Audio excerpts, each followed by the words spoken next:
Hey, what's up, everybody? Welcome back to the Club Junkie podcast. Hope you're having a good week. It is late Thursday. I'm recording this late. Been traveling a bunch, as you guys know. 2026 product is kind of on the horizon. So I'm doing a bunch of media trips and just got back late last night. So before we get into all of that, just want to let you know this episode is brought to you by Titleist. And Titleist is always looking for ways to help you shoot lower scores. And the golf ball you play can make a big difference.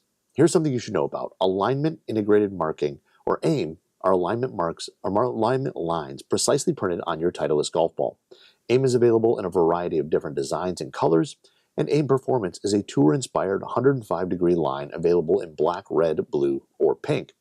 Now, AIM Enhanced is a distinctive 3-line alignment design. That's the one I use. I love that one on my Pro V1X. It's got 2 lines kind of above and below the Pro V1X logo on the side. I just like the look of that one. It's a little thicker and just easy to line up for me. But both AIM Performance and AIM Enhanced are available on Pro V1, Pro V1X, and Pro V1X Left Dash golf balls. Now, Titleist AVX and Titleist Tour soft golf balls are available with AIM 360, a 3-line design that wraps all the way around the golf ball. Why use AIM? AIM technology has been found to help golfers be up to 35% more precise in lining up putts. AIM can also help with confidence lining up to the target off the tee. You have to see AIM designs to appreciate them. So visit Titleist.com to see all the AIM markings today. So yes, I literally was in San Diego, or Carlsbad. So if you don't know, just north of San Diego is Carlsbad, California, and that is pretty much where is Golf Mecca. It's where a majority of the OEMs are based. They do a lot of their headquarters are there. They do a ton of testing and stuff like that, all in that area.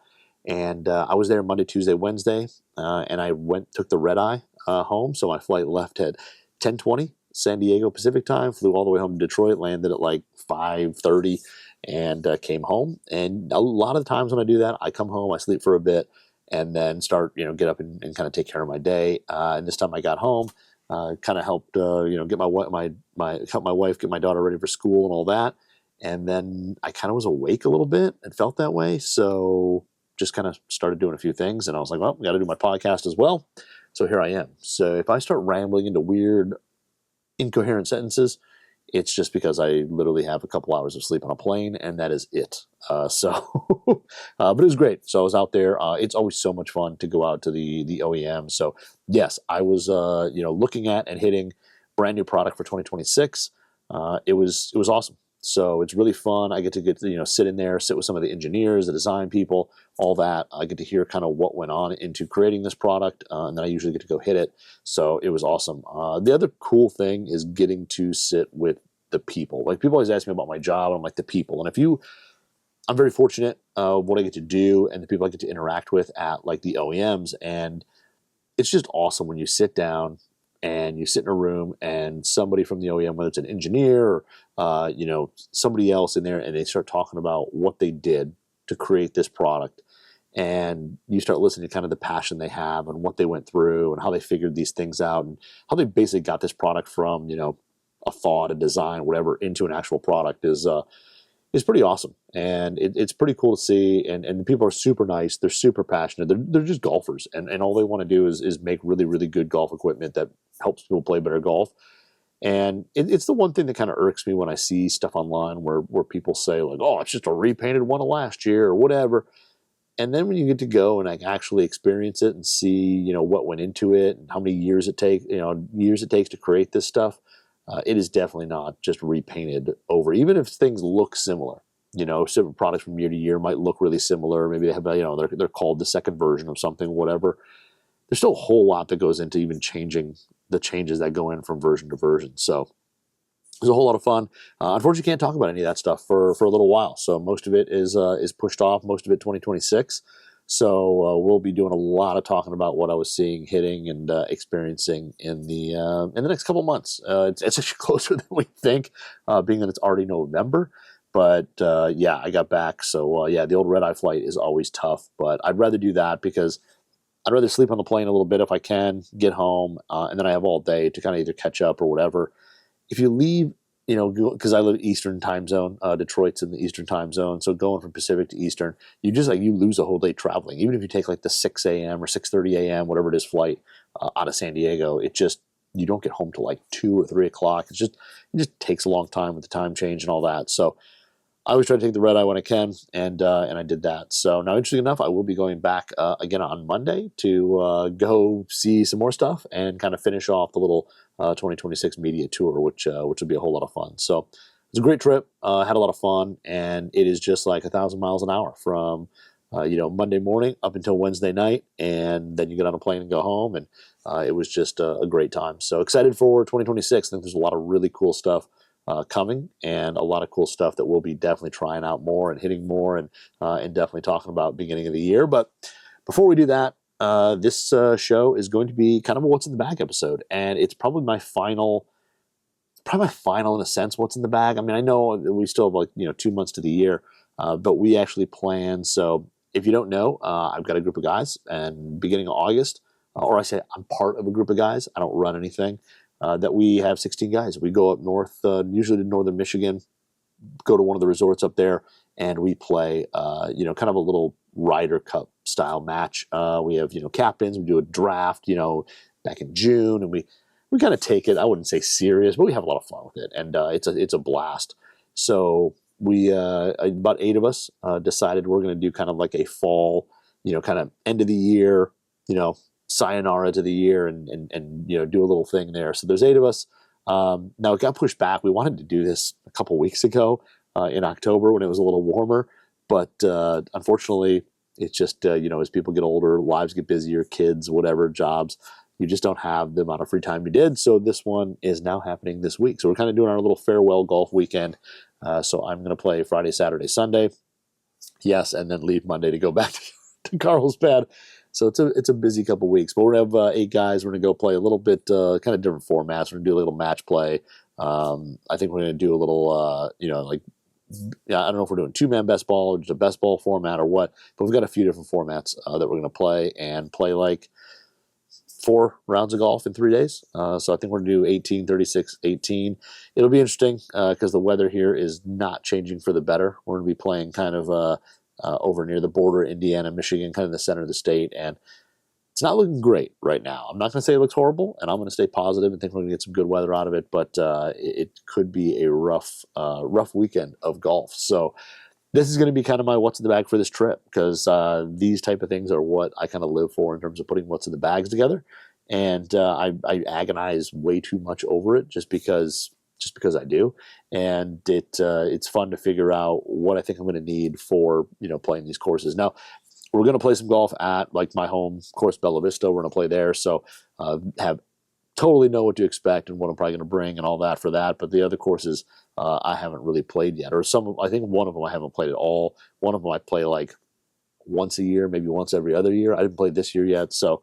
A little different thing of like, what do you need to bring? Like, do you need a mini driver instead of a 3-wood because you'll never use 3-wood? Do you need a 3-wood because you're going to hit 3-wood off the deck, a lot of long holes, or whatever? So this is going to be the what's in the bag, and I'll call it my final because I just don't know that I'm going to do another what's in the bag for something like this until next year. There's a chance that say PGA show, I may go down and play some golf, but that's end of January, so that's going to probably be a 2026 thing. So. Again, like always, I agonize over this stuff, and I think way too much about it, but I think a lot of you do as well. So this is my what's in the bag for our fall outing. I don't think we've come up with like a name or anything, but it's our fall outing. We're going to go with this. And I've made some changes based on weather and temperature. It's going to be cool. It's going to be like mid to high 40s in the morning, and maybe 50s in the afternoon. Sunday's supposed to, I think, a high of like 41 with a possibility of some rain. So that one could be a little brutal British, Open Championship style test on that one.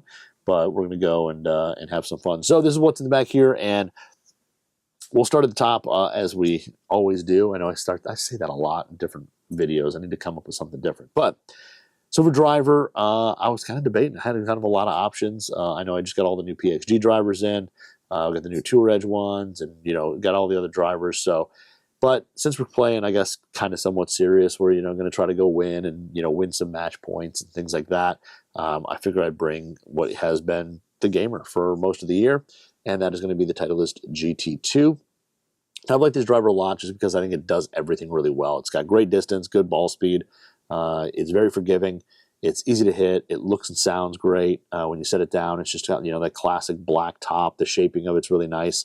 And it's just a great blend of forgiveness, distance, speed, stability, all that. Like, it just does it all really well and in a great, great looking package. So this one's an 11-degree head, which I know for a lot of people is kind of high lofted, but I'm going ahead and for this one, I typically now when I got fit for this, the swing was slightly different. When this came out, I got fit for it, and the swing was a little bit different, and I've kind of, I wouldn't say fixed, but I have probably made the swing less worse now, and I do hit the ball a little bit higher, and I actually do almost kind of can sometimes fade it a little bit, which is almost impossible for me on most other most of the time before with driver. So yeah, we're gonna go GT2 11-degree. We're gonna turn this down. Now I use all fit on here, so you can turn it down 0.75 degrees or 1.5 degrees. And on this one here, I'm probably going to turn it down just the 0.75 to start. And the shaft is going to be, I left it on the wall because I like the backdrop. It is going to be the TPT Nitro 16 high. So that is going to be the shaft in it. I've liked that shaft a lot. I was hitting this head into my net and doing a lot of that with it. I got some great, really consistent numbers from it. So we're going to take it out and play it and see if we can replicate it under some pressure. But that is going to be the beginner. I think the stability of that shaft, the forgiveness of this head, all that, I think it's going to give me a good chance to hit a whole lot of fairways there. So that is going to be the driver setup. Now, I think it should be solid. The only thing I'm not worried, but I'm like, it could definitely launch a little high. But I think part of that is good too, because the courses here, they're open, but they're not like maintaining them like the summer. So the fairway is going to be a little bit long. They're not going to get as much roll. It's going to be soft from having a little bit of rain and stuff like that. You're not going to get a ton of roll. These aren't going to be firm, tight, fast conditions. So the maximum amount of carry is probably going to be best there in terms of overall distance throughout the weekend. So we'll set that thing up to launch it high and just let that ball fly. So a good setup there. And I think that TPT shaft feels pretty good. It feels extremely stable. It's not quite as responsive as maybe some other shafts. That's the one knock I would give it. I don't know if it just reduces a little too much vibration or what. But it's not quite as responsive as some other shafts in that premium category are. But yeah, so we're going to play that basically about 10.25 degrees if this head is measured out perfectly 11, and then we'll go with that TPT 16 high. So that should be a really, really good good setup there. Now, in terms of backup driver, because I'm bringing a second one, I don't know if I'm going to bring full second bag or not. Like that's the question there. I was thinking about it, and I may. Because I've pulled out some stuff and all that, or maybe I'll bring majority of a second bag, but I'm definitely going to bring at minimum a few backup pieces. And for driver, definitely going to bring backup driver, and we're going to go the Ping G440 LST. This is the 10.5 head here, but the LST is a driver that I did not hit very well early in the year at all. I kind of struggled with it a little bit. But I feel like now that I've kind of got the driver swing in a little better spot, I think this could come around and be a really solid option. So we're going to go the G440 LST 10.5. We're going to leave it at 10.5, just the standard loft 10.5, standard lie, all that. And for this one, shaft-wise, we're going to bring the UST Link prototype. So that's the new one that I got when I went down and went to the UST media event. And I can't, unfortunately, talk anything about it, but we're going to go with that Link prototype. Same thing. I really liked how that thing has performed, how stable it is, all that. It's just been a really, really good shaft, and I think it'll pair up well with this head for stability. Some spin control. Keeping it in the fairway, and that's going to be the big thing. So those are going to be the two drivers that come down with me. GT2 will be the starter, and then G440 LST will come in if it needs to help out in some tough spots or tough situations.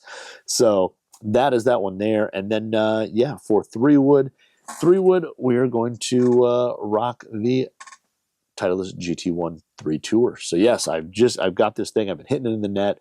I've been getting some swings in on it, and we're going to go get it on the course as well and hit some balls. I love the fact this thing's just got a nice big profile, but it still looks Titleist. It's that gloss black crown. The shape is really good. It's a little more rounded than, say, a GT2, but it's just built for, basically high launch, low spin, and forgiveness, or lower spin. And I like the look of it. I like that the face is fairly deep, hitting this thing off the tee. And I think this will be very versatile in terms of Are you going to need to hit it off the deck? Are there par fives that are just long that you're going to have to hit it off the deck? Or are you playing courses that have a bunch of short par fours with maybe dog legs where you don't need driver and you can hit a 3-wood down there and then play your second shot in, and that's a better, safer play. So I think this thing having the ability to kind of do both, hit it off the deck, hit it off the tee, will be really kind of nice to have that versatility. And not worry also about, like the shallower face of, wow, this thing's great off the deck, but hitting it off the tee is tough. But this thing here has been really good in the net so far. Love the ball speed on it. It's very fast. You can have the movable weights in the bottom, so you can, if you wanted, you can move the heavy one forward, take a little bit of that spin off. I'm going to leave it back just so we can keep kind of launch high and, launch high, get as much carry as we can, much like driver, and just be able to hit balls down there. The SureFit setting on this one is definitely set to A1, so 14.5 degrees, no change there. I was thinking about adding a little bit of loft, like turning it up a little bit. I don't know if I'm going to do that. I might. If we get there and I kind of look at some of the scorecards and all that, and I say, oh yeah, I'm probably going to need to hit this thing off the deck, I'll probably move it up a little bit. If it's something where I look at and say, no, it's pretty much going to use it to be a T club, then we'll just leave it as it is and play it at 14.5. So great looking fairway there, and this is shafted up with a graphite design Tour AD CQ7 stiff. And yes, this is the kind of high launch mid spin shaft from Graphite Design. I was actually really shocked. This is the one that I didn't hit it right away when it came out, but then I got my hands on it. I think I got fit into my GT2 fairway wood and had this in there, and definitely something that helps get the ball up in the air. Much tighter feel than I thought it was going to have. For whatever reason, I had in my mind that this was going to be kind of a loose shaft, not feel as stout, going to kind of feel different, and it's definitely not. But it's got kind of a little bit firmer handle, a little bit softer tip, helps get that ball up in the air, can have a little bit of spin, which, for a fairway wood for me is not a bad thing, but a nice smooth feel to it, and definitely doesn't feel too soft. It definitely has maybe a slight bit of that VF influence of being a little bit more stout in terms of the feel as you load it and as it kicks at impact. But a really good shaft here, especially for fairways, for players looking to launch it a little bit higher. But I've liked that thing a lot, that setup. And then we go to 7-wood. 7-wood is going to be the same kind of gamer 7-wood that we've had for a while now, and it is going to be the TaylorMade QI35 Tour. So this is the titanium face one. I've been a huge fan of this thing ever since I got it. I got this thing, I set it up, and it's been kind of in the bag ever since. I love the fact that it's got, again, a little deeper face on it compared to some other 7-woods. Easy to hit off the tee end, like a short par 4, long par 3, but you can still hit it off the deck. It goes high, it goes far. Now, in this thing here, it's funny, I was talking to somebody this week, and we were talking about the sliding weight. Mine's probably about midway, set up kind of the mid-level. You can kind of push it forward a little bit more to lower that launch and spin. You can slide it back all the way to get the launch up. I was talking to somebody, and we were talking about kind of weight position on some of the QI35 stuff. And in the other 7-wood, they're saying they push theirs all the way forward. They're like, it's got enough loft, it gets the ball up. Let's take a little spin off it, add a little distance, and it totally makes sense. So mine's set in the kind of the neutral medium position. And then on the hosel on this one, this is a 21-degree head. And I've turned this thing down I think it's down 1 or 0.75, just one click lower on the hosel. So what that does, kind of changes the gapping a little bit. At a true 21, I think it falls a little too close to hybrid for me in the bag. So setting that down, trying to hit a little bit further and improve the gapping there for this one. But I'm a big fan of the crown. I like the silver carbon on it. I think it looks really good. I know for some people, they still love the old QI10 with the all black. I get that too. It's super clean, super classic, but this one here looks really, really solid. And I love that they've added the adjustable hosel to these fairways, especially like in the 7-wood, so you can dial it in and get it set up the way you want it to. And then this one here is shafted up with a Fujikura Ventus TR Blue 8 stiff. So yes, 80-gram range, stiff flex. This has been kind of my go-to shaft for 7-woods. I've got one in a ping, I've got one in this, and I think I have one in a Callaway as well. We got a couple of these shafts running around in 7-woods. I think they're great, being mid-launch, low spin, a little stiffer up in the handle section due to that spread toe material compared to the standard Ventus Blue. But this one here, really stable, just still launches the ball up in the air. I think it launches a little bit flatter, a little bit lower than regular Ventus Blue, but still helps get the ball up in the air and has a nice controlled kind of feel to it. So this one here has been really, really good, and that 80 stiff has kind of been a really good shaft. I tried it kind of on a whim with my Ping G430 7-wood. 2 years ago and just really liked it. So it stayed in the bag, and there it is. Now, right after that, where we're going to go to now, the 4-iron, the iron spot can take a few different spots. So, like I played a 4-iron, I played utility irons, hybrids. I played a bunch of different things in that 4-iron spot, and this one here is going to be the new PXG Lightning hybrid. So this is the one I got when I went out for the tour event or the launch event. And while I can't talk about any of the tech, anything like that, just know I like this thing a lot. I think it's easy to hit. I think it gets up in the air. I think it's long. I think it does a lot of things really, really well. Now, this is a 5, which is 25 degrees, and we have this thing turned down 1 and flat. So down 1, flat, and the gapping is really good. Now, when I hit this out in Scottsdale's National, I hit the 4 version because I usually play a 4-iron, and it just went too far. It was basically creeping up on the 7-wood. It was like a 210 ball, and I really wanted this thing to be really bit more around 200 yards. So we grabbed the 5 hybrid head, turned it down a little bit, and distance-wise is really, really solid. So it gets into like 203 range.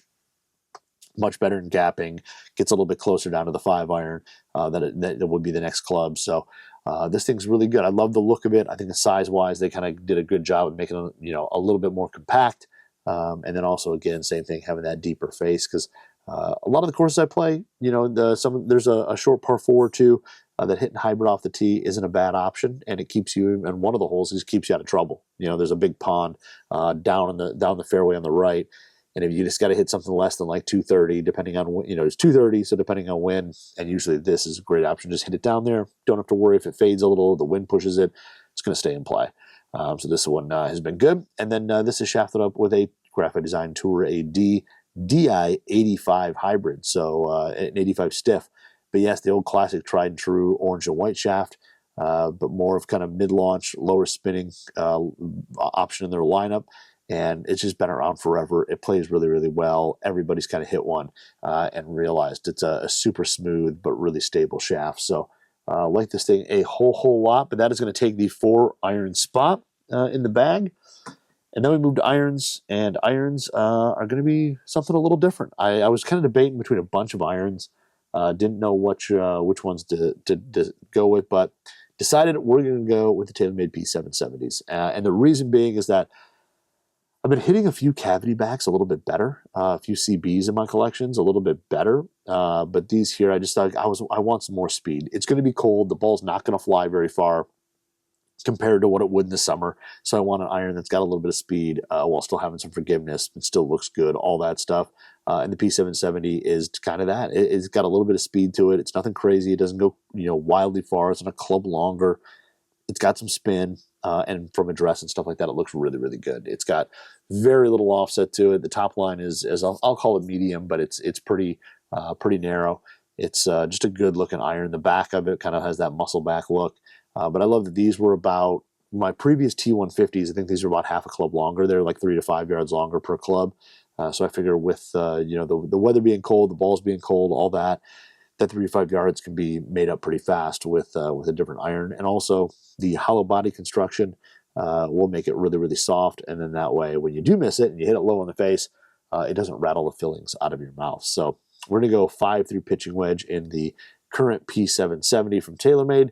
And these are shafted up with True Temper Dynamic Gold mid 115 S300s. I've got the shaft in a bunch of different irons right now, and I really, really like it. It just gets the ball up in the air a little bit higher while still maintaining kind of like some of that dynamic gold feel. It's a little different, but it still has some of that feel, and it also has just a really good consistency to it. So I've been hitting this a little bit in a bunch of irons and have liked it a whole lot. So that is the irons. And then for wedges, we're going to change it up a little bit because wedges, I think everybody thought I was just going to go, my usual PXG gap and sand, and then go with, my lob wedge. But we're not going to do that. We're going to go with, in the gap wedge, the 50 degree is going to be the JP Premier. And kind of a few reasons why I like this wedge. I'm going to play it. One, I think the cambered sole, which has a bunch of bounce on it, is going to offer a ton of float. It's going to be super soft. This really killed leading edge is not going to let this thing dig. and hitting kind of more fuller shots with it, things like that. This should get to the turf really well and have great turf interaction. The feel on the face is really, really soft. It's very muted, quiet. There's no, clicks or sounds or anything like that. Just super soft with this multi-piece design, which a lot of times you don't get. You have like kind of like a titanium back and some tungsten and a steel body and all this stuff. You sometimes don't get, the best, most amazing feel or stuff isn't the softest, but these are really soft. And on full shots, this 50 is going to be really, really good. Now, around the green, that leading edge is going to sit up a little bit. I think it should be fine, especially in the 50, because I'm not going to be playing a 50 with an open face. It's just going to be played as kind of a standard shot there. So now this one here is shafted up with a V8 composite Sinister 120. So this should match the irons really, really well and offer a little bit flatter launch with lower spin. So very interesting shaft. I love the wood shafts in these. And I've actually been playing the graphite shafts in these wedges a lot. They're super consistent. They're really stable.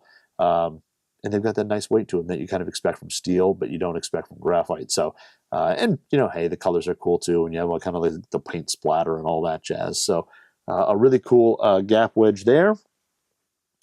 And then the sand wedge is going to be the matching sand wedge is the 56. Now, yes, the other one is kind of a chrome color with a platinum back. This is the all black one. They make a bunch of different finishes and stuff like that if you order these wedges that you can get yourself. But on these ones here, the spin is really, really good. You can hit into the green. It's going to stop whether you're in the rough, in the fairway, any of those. It's just an all-around, really well-performing club, and it does a lot of things right. So this one's pretty cool. Just the gloss black back with the silver tungsten on the toe and a little bit of that baby blue JP marking there. So super fun, fun ones here. Just like the other, this is shafted with a VA Composites Sinister 120 iron shaft, and this one here, I think I tipped it about a half an inch or quarter inch less. I think I did the gap wedge tipped the traditional way, so it kind of flows, matches with the set. This is a soft step, or not soft step, just untipped a little bit. So instead of tipping it like 3.5 inches or whatever they say for a wedge, this one's like 3 1/4 instead. So we've got a little less tipping, make it a little bit softer, a little bit easier to hit, and it's worked so far. I've liked the feel of it a whole lot, but that's a really good, and like I said, the feel on it is super soft. It's really, really good there. So we're gonna do that, and then for lob wedge, we're gonna go back to the old trusty gamer. This is the Titleist Vokey WedgeWorks A+ grind. So the A+ is a lot of basically what an M grind is. They just take that middle grind line that you see and they kind of shave it down so it blends better. But a lot of camber on the sole. You can kind of throw it into the turf on tighter pitch shots. It's not going to dig. It's not going to front leading edge isn't going to catch. It's not that low, anything like that. But this one here is performed really well in the little bit softer condition. Now when it's really firm and tight and whatever, I'd probably switch to K-Star grind, but since we're playing something that's going to be soft and wet and all that, I was debating whether to go V, but I think we're going to go A+ grind as the one here, just because it's the one I played for most of the year. And shaft on this one is the Project X 6.0 wedge shaft. So if you're not familiar with this, basically what they did was, a lot of people when they go to wedges, they like to play a little bit heavier but softer shaft. Well, the problem is if you want to go softer in Project X, you have to go lighter. So the 6.0 is about 120 grams. The 5.5, I think, is about 115-ish. So if you wanted to go a little bit softer, you have to go 5.5s, but then you have lighter iron shaft or lighter wedge shafts compared to your iron shafts. So they've created this Project X 6.0 wedge shaft to work in unison with the iron shafts and play a little bit softer while still having a lot of weight to it. So a very cool design. I thought they felt really good. They kind of don't feel as much like Project X shafts as other ones I have. I mean, I still have a set or two of Project X shafts up there, and they definitely don't feel quite as stiff and boardy compared to those ones. So those would be the wedges. And then putter is going to be of course, the gamer I've played a lot, and that's going to be the Kevin Burns 9306 2.0. I love the face on this thing. It's got those like pyramid grooves on there, and it just feels so good. It's soft, it's responsive, puts a good roll on the ball. I mean, everything about it coming off the face is really, really solid. So really classic look. I got to talk to Kevin about this thing, and he was saying that all the milling is done, and there's basically zero to very little hand polishing that any head needs. And if you do look, like even on some of the rounded corners that are there, kind of look with like a magnifying glass type thing or something like that, you can see that the machine marks are there. So they're not like buffing that all away and polishing it up. It's left as it kind of came out of the machine and then just plated. So A great putter. I really like this thing. I like the way it frames the ball. It just sits behind it well, and I've been making a lot of putts with it. So this stays in the bag here. I believe the head on this one is 360 grams. I think they sent it at 355-ish. And then I added another like 2 or 3 grams, whatever it was, to get the head weight kind of where I like it. But that one there, and it hasn't really affected anything, in terms of putting. And then the shaft on this one is just your typical stepless steel shaft. Not really familiar who it is. And then a black Iomit grip on there with the Kevin Burns logo. So I like this grip a lot. I think it just fits in my hands really well. I like kind of the sharp top section of it where you can put your thumbs. It's very defined. You don't have to worry about like, oh, is my hand too, over the top or too laid back?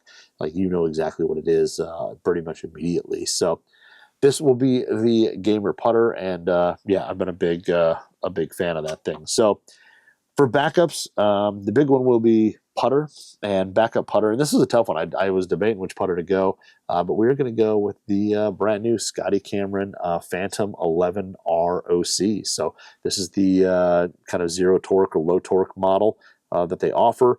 I've been putting around a lot with it in my basement, really liking the feel of it. It's got that chain link fence, the chain link milling on the face now. So kind of done up there for better feel, better sound, a little bit softer, but also put a little bit better forward roll in the ball. So this one here has been really good to be down here on my putting mat. Hopefully that love transitions out into the course because I really do like how this one feels, and I like the way through the stroke that it feels there as well. So again, feels very stable, very easy to hit, still pretty soft and responsive when the ball leaves the face. So a good one there. So that is the what's in the bag. For ball, I'm going to play Pro V1. I know usually I play Pro V1X. I'm probably going to play Pro V1 just because I have a few dozen Pro V1s that I haven't used because I don't use them that much. So I'll probably play that with it. And then for backups, like I said, driver G440 LST with that UST Link prototype. Other ones, like I said, putter is going to be that Phantom 11. And then for wedges, I'll probably bring my 50.12F Vokey SM10 and my 5614F Vokey SM10 just to have them there ready to go in case I need them. And then I'm debating, do I bring a different 3-wood? I like that thing a lot. I think it'll be fine. I just don't know if I bring, like I was hitting Elite Titanium over, this week. I was hitting it really, really well. I think it's an absolute cannon. It's just a monster. So it's one of those, do I bring that? Do I leave it? I'll probably leave it. If anything, it might make that backup bag there.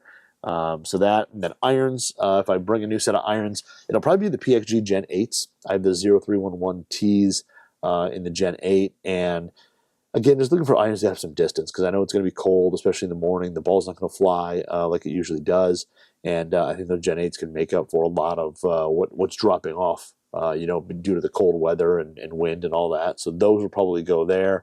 And then 3-wood, I haven't really thought about. I think I'm just going to keep it. And, like I said, I thought about Elite, but I think I'm going to keep it. 7-wood, just going to keep that the way it is. I hit Apex UW, the newest one, 2 days ago, like Tuesday, Monday. And I was hitting it so much higher and better, but I was just fading it a little bit, and until I get that thing kind of dialed in, we'll probably leave it out of the bag. So that is my what's in the bag for my kind of weekend guys trip there, and I'm excited to go play. It should be fun. I'm hoping the weather holds off. I'm gonna pack some warm clothes. Got to pack the rain gear because you just never know. But it should be a whole lot of fun, and those are going to be the clubs I bring this week. So it'll probably be my final what's in the bag, unfortunately, in terms of that. I'll probably still do what's in the bag stuff on the Golf Breaks main channel, YouTube channel. But for me, doing podcasts, all that, it'll probably be the last one I put together really this year. So bittersweet because it's nice to get around holidays, see family and stuff like that. But it stinks because you just want to play golf. So, it's got a little bit of both. But but that's my show for today. If you got anything, if you want to follow me on Instagram at Club Junkie Pod, if wherever you're listening to this podcast, anything like that, please like, subscribe, follow, do whatever, all that stuff. And the same thing over on Instagram or other social accounts at Club Junkie Pod. I'll pretty much find you just about everything that we do. So anyway, that's all I've got today. Hopefully you guys get out and play some golf, even if it's chilly. Hopefully you live somewhere where it's warmer and you get to play some more. But let me know what you think about my what's in the bag for this little guys trip, and I will definitely let you know how things go next week. See if our team wins or not, or what. we'll see. So it should be a whole lot of fun. I'm excited to go play with the guys, and fingers crossed that that I play well. So that's all I've got today. Hopefully you guys have a good one. We'll talk next week, and yeah, have a great weekend.